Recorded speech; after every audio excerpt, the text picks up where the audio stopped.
hear the magical jingle. Just make a wish and snap the willow, the one wish willow.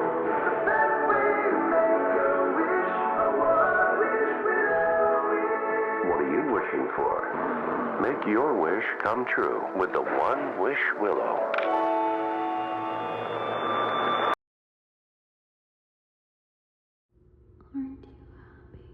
The One Wish Willow is a toy from the movie Obsession that came out this year by Curry Baker, more formerly known for being a YouTuber making skits. If you haven't seen Obsession, which I will be surprised if you haven't, I will offer a small blurb of it. While this video doesn't go heavily in depth with the movie, there are tons of videos on here that do that for me. I will still at least be courteous to talk about it. However, if you're interested in checking out the movie, it's currently streaming on Peacock as of writing this script.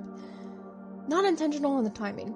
And of course YouTube and many other streaming platforms, you know. Obsession is a horror movie, or what I'd like to call a horror tragedy. The film has a small friend group, Bear, Nikki, Sarah, and Ian. Bear really likes Nikki, and instead of trying to shoot his shot like a normal person, he ends up buying a One-Wish Willow. Thinking that it's a toy, and nothing but that, he makes the famous wish, "I wish for Nikki to love me more than anyone in the fucking world." And ensue the horror. Nikki is all of a sudden infatuated with Bear, having fits of lucidity of her being loving in one shot, then another shouting, screaming to, crying, and begging. In a way, Bear got what he wished for. Exactly what he wished for. But when he gets overwhelmed and when it becomes too much, from being fed his dead cat to witnessing the demise of all his remaining friends, he realizes he needs to do something. But does he have what it takes to do it? The One Wish Willow has had mixed conceptions on if it's really the antagonist in this film or not. I mean, for crying out loud, it could be deemed as something unreal, unnatural, and otherworldly. It abides your one wish. How can it not be a bad thing? While others say, including the director himself, the willow isn't the problem, it's the wish. Over the course of many years, we've had many stories regarding the idea or concept of be careful what you wish for, the more classic tale being known as the monkey's paw. That story being talked about and adapted into many iterations and parodies that resulted it into being its main inspiration for the film via The Simpsons. Ay, caramba! Along with the parrying idea of the genie. You get 3 wishes, but there are 3 rules. Fun fact, you can hear the genie and wishes be talked about during the trivia night scene in the background if you listen carefully.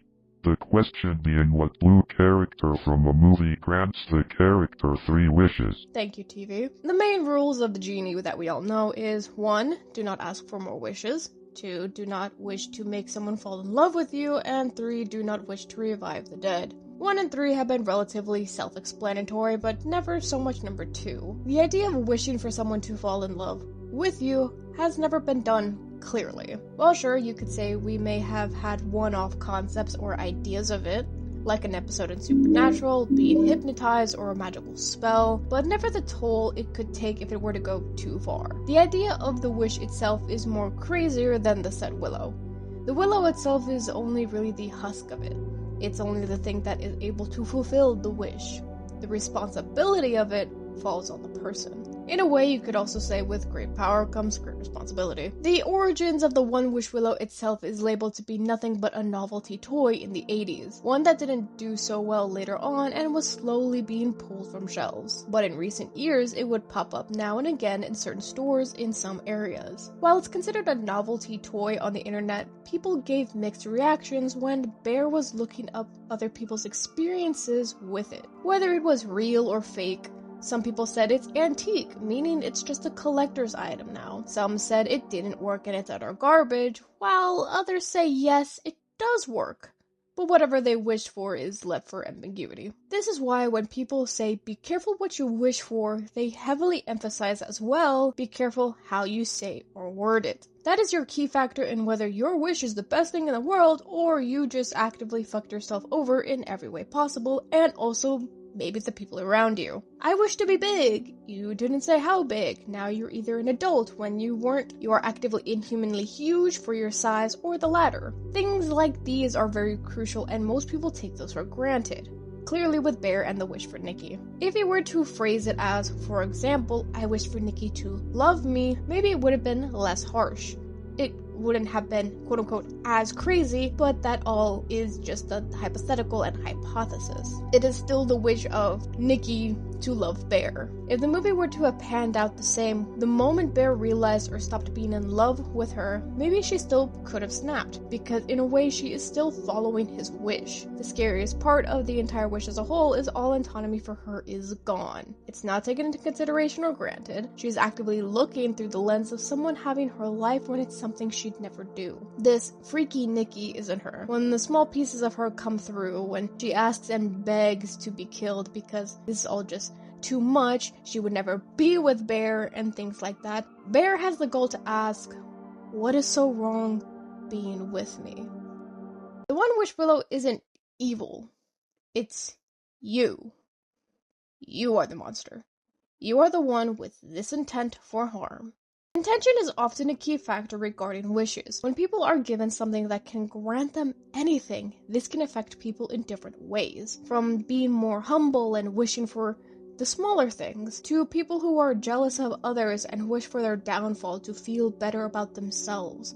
Or others' greed can blindside them and wish for something far more than intended. Not only that, but if the person has an ego or a type of personality that is harmful and left unchecked, it can also be a majoring factor in it too. Bear often has this personality of he keeps to himself, but he's never entirely responsible of any consequences that he's done. For example, his cat dying because he left pills unchecked. That cat should never have gotten a hold of those, but instead he doesn't necessarily take the responsibility nor the time to properly grieve. Neither does he take the accountability of any responsibility regarding the wish, Nikki, and even respecting her in any way possible. Things like that. If the intention or mindset of the person is consumed by an insatiable ideology or thinking, it can also cloud the intent of the wish by making it much more harmful or overall dangerous, especially for people that cannot take accountability, responsibility, or are often childish when faced with very dangerous consequences for their said actions. When I saw the movie for the first time, I saw it with my uncle and his fiance. When the movie was over and we were passing time to wait for our Uber, we were talking about the movie in general. We loved it, obviously. We ended up coming up with the burning question, what would you wish for if you had a one-wish willow? We all brainstormed our answers, having a quote-unquote normal answer to what could be deemed our freaky or crazy answer. We're all laughing and having a good time, but when I threw in my 2 cents saying, I wonder what Mom would wish for if she had a one-wish willow, the silence after I asked that was deafening. We all gave each other a look, but I said I think my mom would wish for something very similar to Bear, as in, I wish for my children to love me, or alternatively, I wish for my children to love me as much as I love them. In retrospect, this is a very terrifying wish to think about, but that's just it. It's the wish that's scary.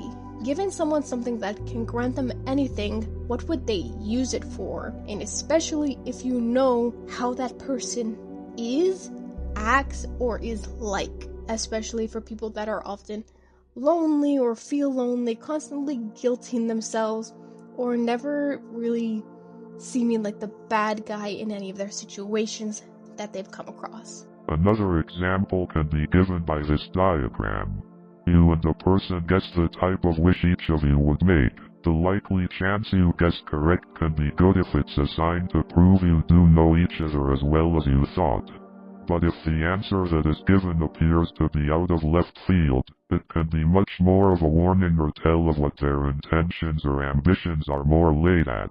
The person behind the wish is much more scarier than the object of a willow. However, I can't understand where people come from saying that the willow is the scariest thing. It's a toy, or labeled as a toy, that can give you anything you want. How are you supposed to know that it's going to work? This isn't necessarily the first time something insane or bizarre be labeled as a children's toy either. I mean, come on, we have the Ouija board. There is a Barbie Ouija board. In another concept, the idea of getting what you want only for it to churn out as a curse reminds me of the Greek myth Midas, also known as the king with the gold touch or thumb, depending your region. Story goes, he wishes for anything he touches to be to gold. But despite getting what he wanted, he realizes how much of a curse it really is. Anything he touches is gold. the people he loves and cares for, food and essentials, things like that. So meaning he dies but is surrounded by riches. While the willow itself is merely the host and the magic of it, it's in whose hands you lay that in. Even if biologically you were to wish for $1 million, the reality of being caught for it, since every dollar is marked, it's considered a harmless wish though. You're wishing for money, finances. You could wish to be pretty and or successful. This doesn't mean people won't notice it quickly or come to you with scorn, wondering what's up with you. This will end up showing much more of other people's jealousy, their insecurities, or also show your insecurities as well. It goes hand in hand and can often mess up a balance in one thing or another. Think of it this way. You wish for something, it's going to come back to you twice as hard, or much worse. If your wish is actively held with a heavy emotion or spoken with malicious intent, that is what makes the wish evil. You yourself are the bad guy. When Bear had the willow in hand, his emotions were already skyrocketing. He could have admitted that yes, he does like Nikki, despite her actively giving him numerous times and chances in that one conversation when all she wanted to do was just go home and be home, instead of manning up and saying, yes, I do like you. His cowardice mindset faltered him, and he ends up avoiding it, going around it, beating the bush. So when he remembers he bought this one wish willow allegedly for her, he ends up using it in a mindset of bitterness. Maybe not so much bitterness, but insecurity.